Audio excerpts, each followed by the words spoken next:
My name is Dr. Janna Kellinger. I'm an associate professor in the Curriculum and Instruction Department here at UMass Boston. I teach my students how to be middle and high school teachers. I've been playing around with game-based teaching for years. As a high school English teacher, I would do one-shot games, Jeopardy, some competition games, and so forth. But I always felt like there was something missing, something more that I could do with it. Meanwhile, I was playing some adventure games like Myst and so forth. My first thought was that wouldn't it be great if video game developers could have hired educators to put academic content into their video games? And then I had this epiphany, and I realized that it's not the video game designers who needed to be listening to educators, but educators who needed to be listening to video game designers, because kids were going home and spending countless hours playing video games, learning all sorts of new stuff willingly, which they certainly weren't doing with my homework. That kind of turned my brain around and got me to thinking about how I could convert my courses into games. I started doing some research, finding out how video game developers do design video games, and thinking about how I can apply that to my courses. And it led to several articles and chapters, and culminated in my book, A Guide to Designing Curricular Games. What I emphasize in the book is the steps that I take to design my courses as games. But I do emphasize in this book that that's not the only process. I encourage my readers to come up with their own process, figure out what works for them, but at least it's an initial blueprint that people can follow if they want to convert their courses into games. The beauty of game-based teaching is that it allows your students to experience the curriculum. It actually plays on a lot of pedagogical tools that people have been using over the years, but just haven't put together in the form of a game. So for example, learning from mistakes, discovery learning, mastery learning, experiential learning, getting students in their challenge zone, basically trying to find that perfect balance of learning challenging activities where it's not so challenging that it's frustrating for students, and it's not so easy that it's independent learning. Video games are masters at doing this. They use the actions of the user, give the user feedback, and provide scaffolding to get the user right in that challenge zone, which creates a state of flow, the state of immersion, to try to replicate that in the classroom and to really get students immersed in the curriculum is the goal of game-based teaching. So UMass Boston uses Blackboard for their learning management system. One of the nice things about Blackboard is that you can embed content from other tools. For example, one that I use frequently is called Telegami. It allows you to create little animated cartoons. I put those little telegamis in the quiz so that each question was asked by a little animated character, so it was more like being interviewed for a job.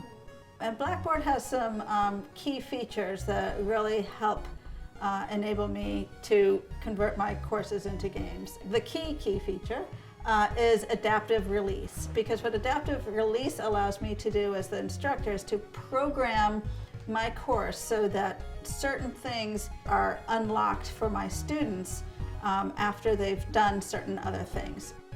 And by using adaptive release, what I can do is I can keep track of their total cumulative score, and once they've reached a certain score, that will then unlock the next section. So here you earn a badge if you play the game Spore. I set up the rules for each badge using adaptive release, and I gave each badge a cute little picture to go along with it.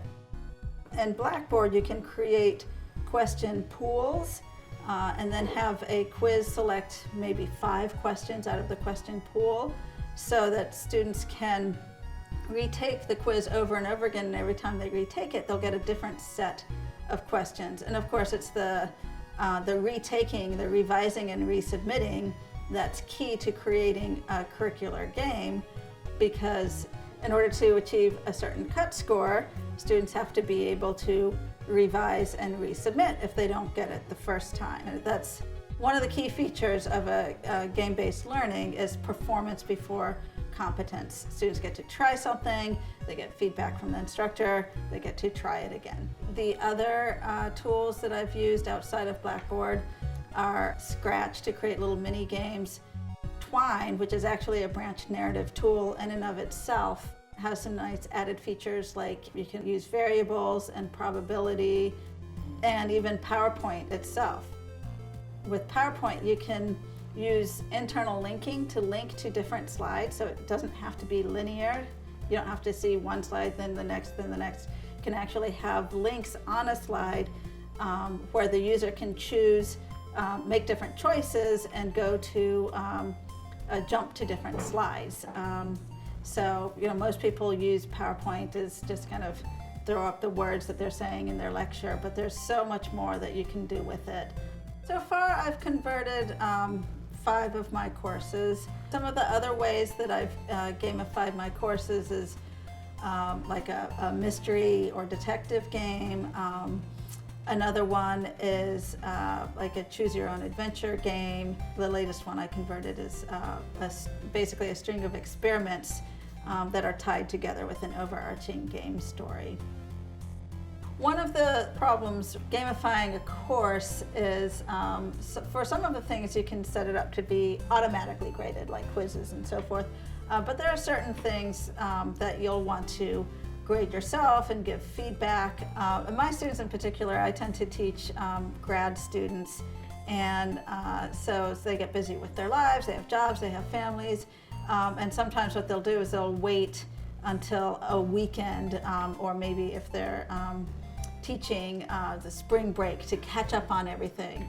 And so if they have to wait for me to grade something to move forward in the game or in the course, then they get frustrated.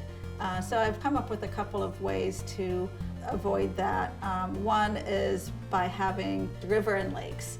And so you have a lake where they have multiple assignments that they can be doing in that section of the course. And then you'll use the calculated totals in the grade column to add up the points they've gotten on those different assignments. So they can be working on other assignments while they wait for you to grade an assignment. Another thing that I've done is you can set it up with using adaptive release. So just attempting an assignment can unlock the next section.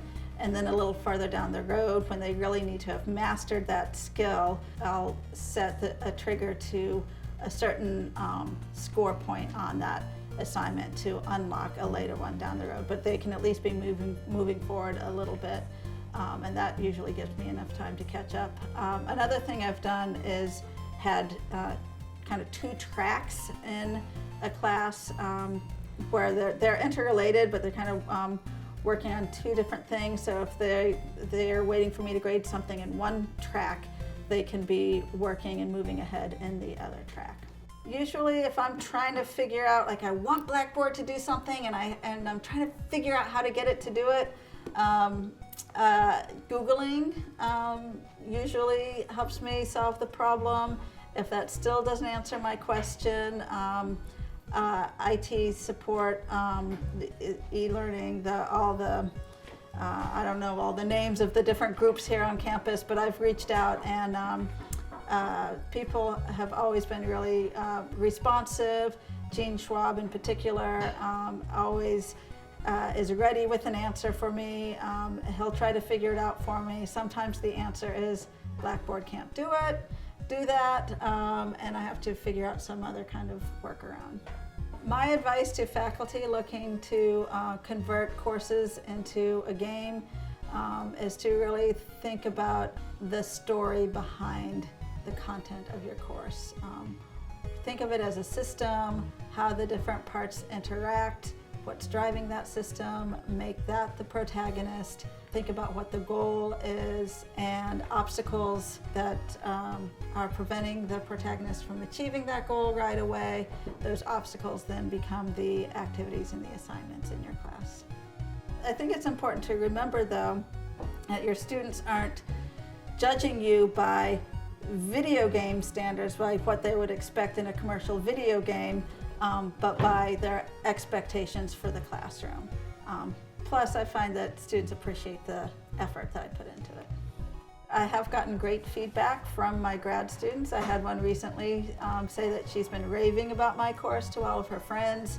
My course evaluation scores have been higher since I've gamified my courses, and since I've figured out how to troubleshoot that frustration of waiting for me to grade something. I love helping people learn.